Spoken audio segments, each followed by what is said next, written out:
Knight c3. Oh, e5, occupying the center. Yes. Well, this is the professional move order. Yeah, just limiting a little bit the opponent's options. And d4. Abdusattorov playing Magnus style against Magnus. Playing like Magnus. Yeah. Here, bishop c5 is the quote-unquote theoretical move. Then knight takes e5. Things can get very sharp. And bishop b4 is the more positional way to play, which Magnus chooses. It's natural. He doesn't want to compare notes. Sorry, he wants to keep some piece on the board. This was my move, but yeah, finally, yeah, Magnus also goes bishop b4. I somehow felt because, yeah, bishop c5, knight takes c5, you just feel like if white goes for e4, he probably wants to enter this. Yeah, so bishop b4 is very natural. And here is the big question, yeah, and Magnus goes for d6, a3, and now the question, do you take on c3 or do you go bishop c5? It's two different concepts. Yeah. I always thought bishop c5 looked more natural, but there's developments there. No, there's b4, bishop b6, and then bishop e3 or knight a4. Like it's never been that simple. But to me, it looks strange to take on c3, give up the bishops, and give white all these pawns in the center. Yeah, but on the other hand, bishop takes c3 wins the tempo. Yeah, that's sure. Yeah, and it's also like yeah, Magnus goes bishop c5. It's a reversed kind of anti-Sveshnikov. With knight c3 e5 and also some Spanish kind of structure, yeah, that basically one can also say that it's almost like a reversed anti-Marshall. Yep. b4, knight a4, this is the main line nowadays. And now decisions to be made, yeah, like bishop d4, bishop g4. No, to be honest, I'm not, first of all, I'm not an expert of this, but I have been commenting some games. I don't recall knight a4. I felt like they were starting now with bishop e2, and I'm not also possible. I only know Pepe Cuenca courses on this topic. He recommends knight a4. Okay. How could we not trust Pepe?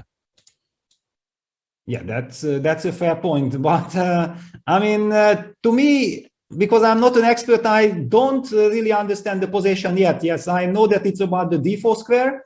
But exactly since white is trying now with knight a4 to hit the bishop, is this bishop moving to d4? Is it not moving? Do you go bishop g4 and you try to eliminate the f3 knight and then get another knight? I mean, get your knight to d4 and give both bishops. I simply don't know these positions good enough. This is unacceptable, Peter. Until tomorrow, maybe you could master the subtleties of this position. Well, I'm not sure because it's a strategic position. It's not like, you know, you open the engine and you check it and compare it with your thoughts. I think you need quite some experience here. Yeah, I'm also confused by it. Bishop b2 played. What looks normal? Normal would be that, I don't know, knight d7, knight f8, knight e6, take on f3, put a knight on d4, but maybe they play around it. Yeah, like, I don't know. Yeah, just like in the anti-Marshall, yeah, that if white is somehow, okay, let's make some moves like knight d7, bishop e2, knight f8, it's not about perfect play, but just to illustrate something. I wonder not probably knight e5 works all the time. Yeah, let's take on f3 at some point. Exactly. I mean, okay, just to highlight, but if you give the tempo, then it's even easier to highlight. Then the bishop goes to g4, white plays g3, and for example, if you place the knight on d4, so b5 we take that, and if this, some g3 is coming, maybe it's not so simple. Then you play g3, you play f4. Of course, black also has this h5, h4 kind of plan sometimes. It's I think Kasparov was doing something in this knight c3 e5 with the white pieces h4, h5 all the time. He was doing something. And look at this. Magnus is following our kind of thought process. Takes he even takes forcing the queen to f3, so there's no bishop coming to g4. But white can go g3, bishop h3, or whatever, of course. Interesting. Yeah, exactly.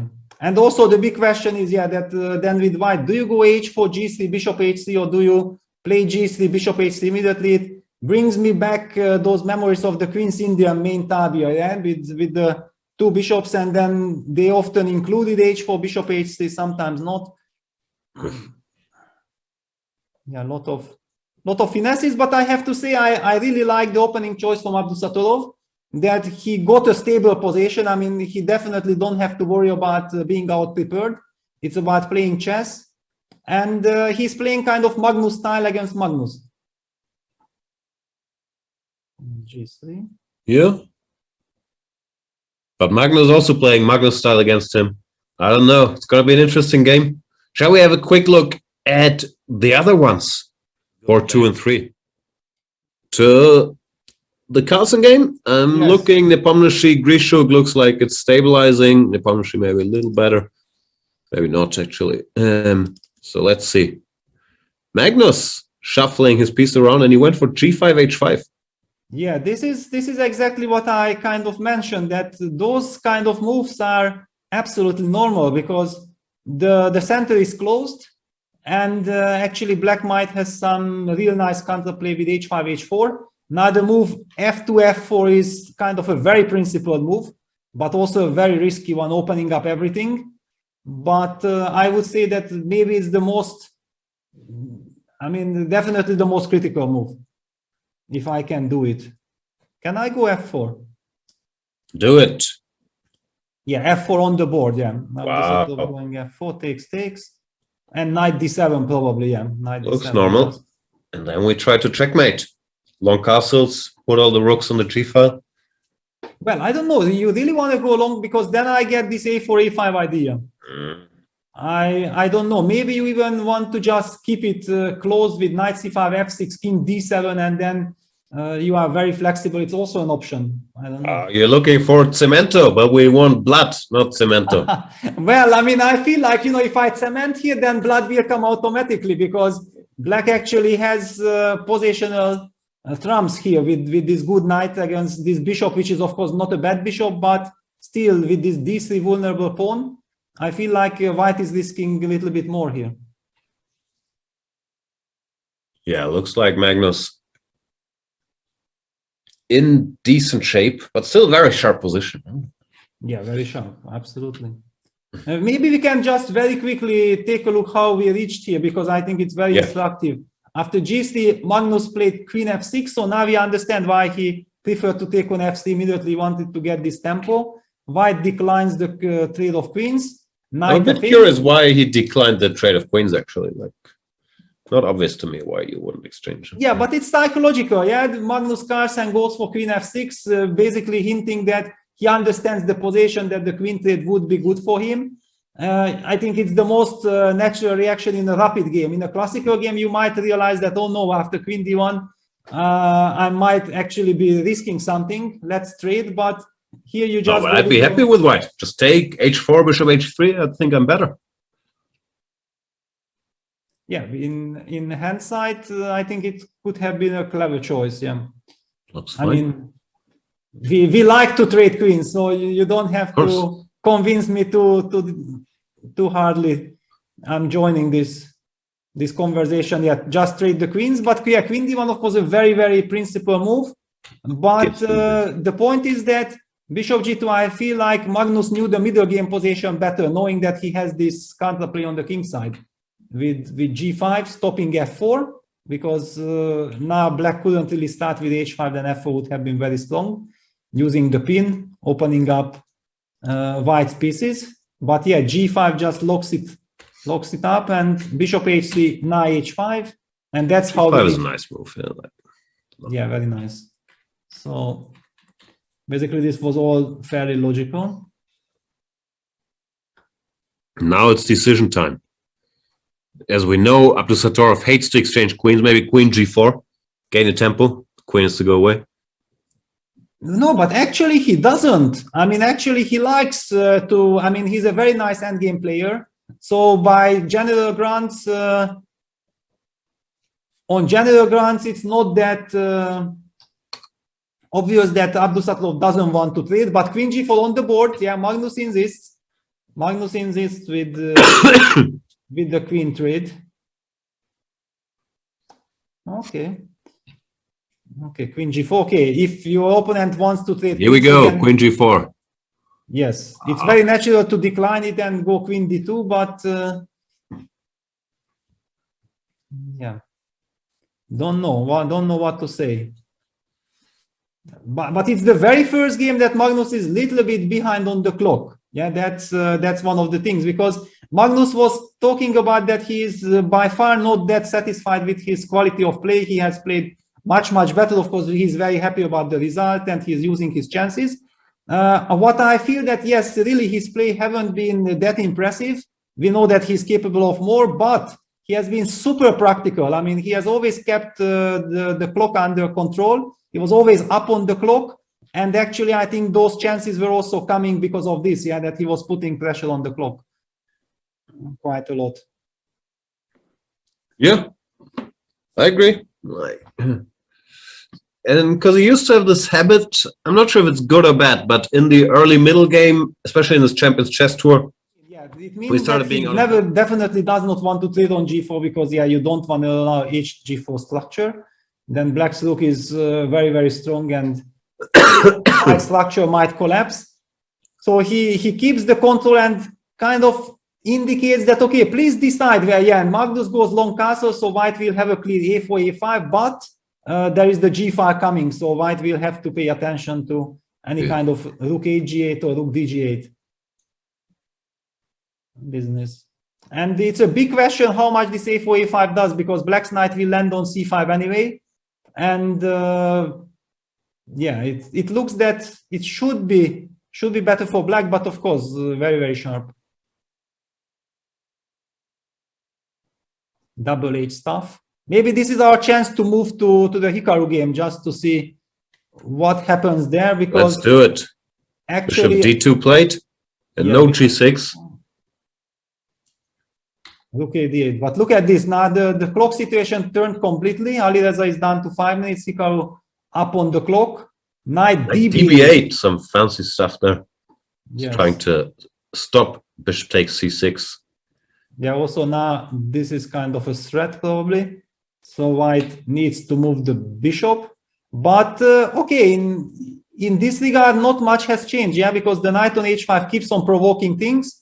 The questions remain when you can go g6, when not. But I do believe that with bishop d2, rook a d1, white has actually made some progress. White has improved, no? Black, the knight on b8 maybe was necessary, but it's not exactly well placed. No, maybe it's time to bring it back already. Well, or still the question that can he play g6 is then the but knight g3 still works, no? Still, yeah.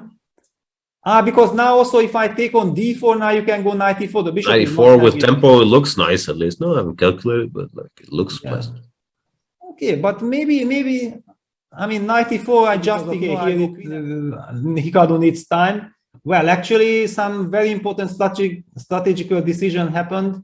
Magnus traded on g6, judging that this seemingly powerful pawn on g6 might isolate itself and be more of a target, because white's bishop is just out of the game. Black's knight will very nicely reach e6 somehow, and then combined with rook g8, if provoking the pawn to g7, then yeah, rook g8, g7. It feels like black should have some very nice way of somehow getting the knight to e6, collecting this pawn. Oh yeah, he's just going after it. Also, white's king is in lot of trouble. Always needs to keep an eye on queen f3 check. Still, black needs to be precise, because okay, knight c5 can be maybe answered by queen h3 check. But then even then you go king d8. It's how is this? Knight c5, queen h3, king d8, and I might get king to e7 and knight e6. And I keep my queen on h5 disturbing. Yeah, as long as this idiot bishop does nothing, we're not in danger. Okay. Yeah, and in fact, it cannot really do anything, because bishop comes to c1, it cannot go to h6. That's why I want to keep the queen on h5, not allowing the bishop to reach the h6 square. That's kind of the key. So Magnus in total control here. Wow. The world champion in the lead with 7.5 out of 9. But Jan Nepomniachtchi only half a point behind, just as Alexander Grishuk and, of course, his opponent, Abdusattorov. Queen f3, white has queen f3. Magnus, somehow I thought he would just win this, but no, it's not. No, now he even has winning to yet watch out. Now he needs to watch out, yeah, because white is actually controlling. And I told you that Abdusattorov is very good in endgames, so hang on. How is Magnus drawing this? Okay, queen g6, but b6 pawn is also hanging. I don't know. But he has a knight. Knights are jumpy. Yeah, knights are jumpy, but it feels like white has somehow managed to control black's pieces. Because during the whole game, it looked like the queen and knight was much longer, but queen e8. Wow, this is nice. This is Magnus. I think so easy to miss this queen e8 move. All of a sudden, eyeing the king, there is no good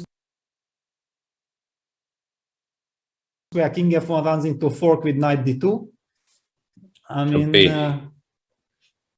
and if you have to make some ugly move, then white loses the momentum. I feel like now Magnus is out of any danger. In fact, now again, white has to watch out. Yeah, bishop e3. I mean, suddenly some queen b5 check. I mean, very, very nasty.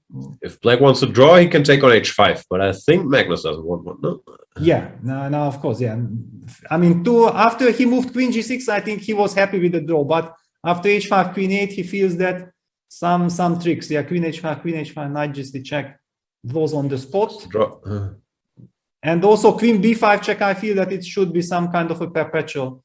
But he's down to 20 seconds. So he might take on h5. Maybe, yeah. Also feels... With 10 seconds on the clock, you might take on h5. No, he goes f5. What? What? He doesn't want draws.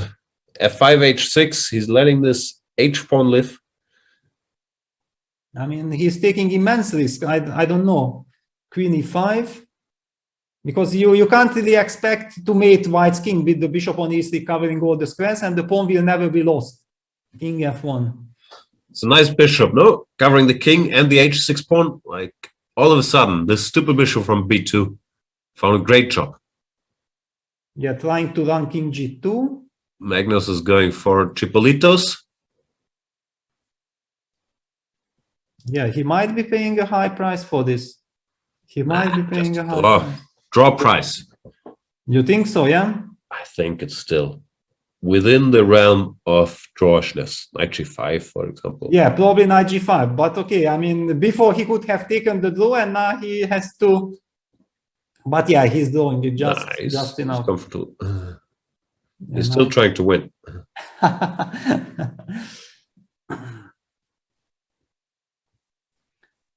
And the Caro game is over. I guess it ended in a draw, yeah, like rook d2, draw for two.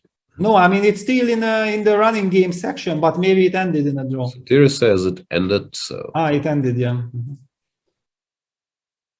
And Nodirbek, I guess, spotted a perpetual here. Yeah, if draw this means, then Magnus and Jan would be shining. White can also go queen h4, yeah, like it's a nice move.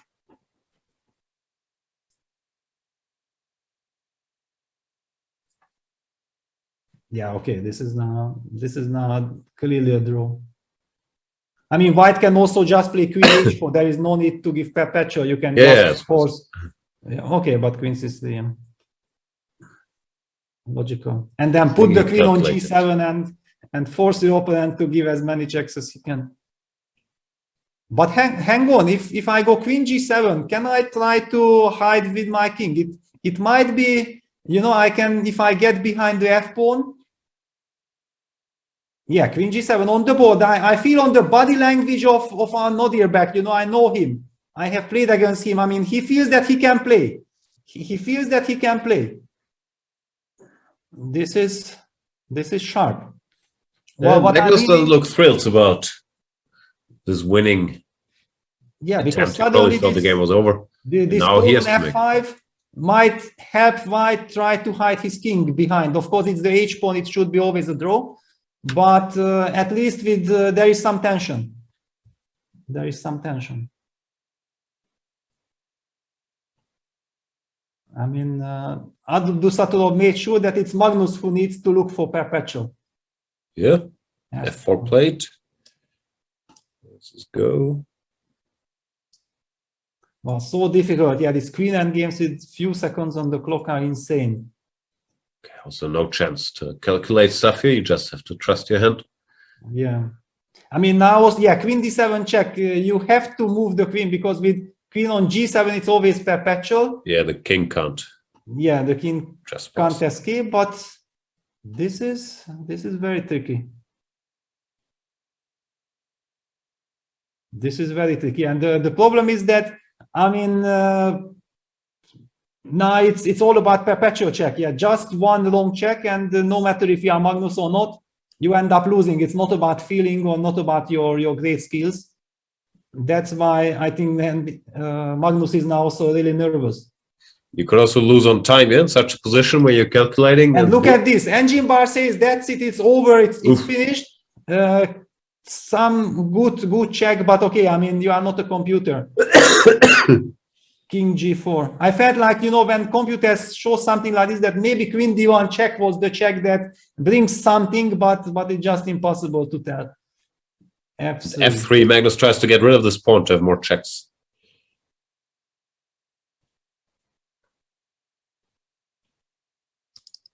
Yeah.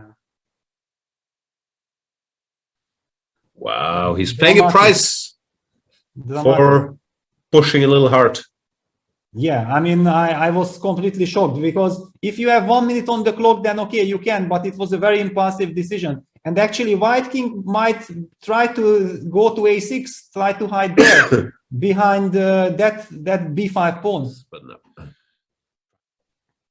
Yeah, queen f3, check, king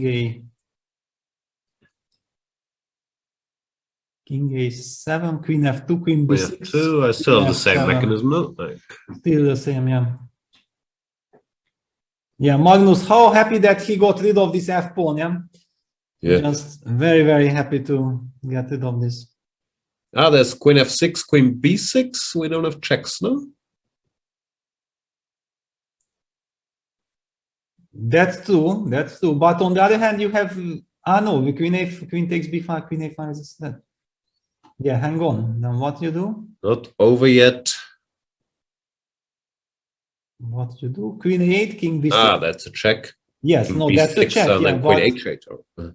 But yeah, queen h8. Okay, this is super scary.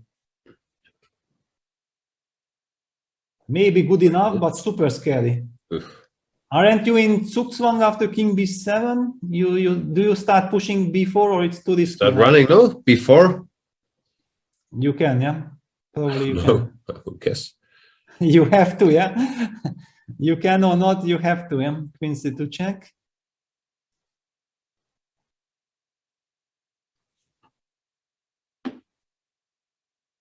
King a3. Yeah, it's not about the b5 pawn. It's about, yeah, because king b5, queen b8 is an immediate draw. So white needs to, will he give queen d3 check? Yeah, queen d3 check. King a2. King b2. Don't allow any checks. Ah, king b2. But then queen no, then queen b5 is check. Oh, no. King a2. Yeah, king a2. But then I will have some queen d5, queen g8. It's also very, very tricky. Ah. I mean, it's a very tricky moment. Maybe king b2 was right, yeah? Queen b5, king a1, but oof, it's far from over. Yeah, this is hell. I mean, this is always a eternal hell, this queen endgame. Oof. I mean, Magnus is brilliant in it. We have seen in champion chess too. I mean, he was giving how many checks and was winning all these queen endgames when I had no clue what's going on. But now he's on the defensive side. Yeah. There's still my thesis, the defender, usually a big outsider with his time control. Yes. And again, the defender is Magnus. King c5. Looks like he has to give the b pawn, no? Yeah, and he's now done to few. And look at this. Engine bar says now again white is winning. Make a move. Wow. Apparently there is some. A queen d4 check. That's it. Abdusattorov beats Magnus. Wow. Wow. Oof. Incredible. That's amazing. Congratulations to Abdusattorov. What a game. No, under pressure most of the time. And then he showed the self-confidence to play for a win when Magnus overdid a little bit. And that changes the situation significantly. That means Nepomniachtchi overtakes Magnus Carlsen in the standings. Yeah, and Abdusattorov as well. Yeah, they are course, sharing together. Yeah, both. Wow. Wow, Oof. it just felt like, okay, Magnus... Nepomniachtchi drew. We were misinformed. Sorry. Okay. Yeah, So- then Abdusattorov takes clear first at the moment. Wow. Abdusattorov beating Magnus Carlsen. Let us just very quickly get to this critical position. It was h5, queen e8, bishop e3. When Magnus had like 30 seconds, he was going down on the clock, down to 10 seconds, and we were debating that, okay, just the right time to take queen h5 and just settle for a draw. It's getting way out of control, and Magnus decided to try his luck, but it was a very impulsive decision, because after h6, actually, white is super safe, white can never lose, and after some incredible adventures, Abdusattorov went on to win this. Wow. Yeah.